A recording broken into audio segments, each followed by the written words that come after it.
nze nina challenge ennuma ensi n'esomesa mwami Lubega ono ne bamutandika mu Nassale mpaka bwafuuka yinginiya era n'afuluma n'akola bye yasoma. Ensi n'esomesa dokita nga bagenda bamuwanyisiganya mwana aba Sunday school manya aba Nassale ne bamuwa primary ne muwa secondary ne muwa university ne muwa ensi nga mulala ng'asobola n'okulongoosa nnyina. Ekkanisa yokka n'esomesa omuntu emyaka 3 nga talina kyafuuka.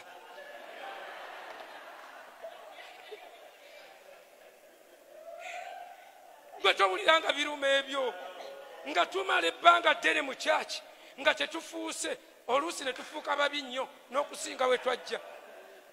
Nojja abamu mwalokoka muli vagini kati tokyalina tokyamanyina n'eyali akabuzi tokyamujjukira ogamba babulazani ne babulaza nga tobamanyi mu kyaki ate kati tutya n'okuyitayo bavagini obbasabirako oswalira bwereere era n'omala weerogoza wano kale let all the vaginis come over here. I want to pray with you in Jesus' name. Kyokola ozibiriza ogenda okutunula ng'ate bamuzeeyi be baliwo bawanise emikono.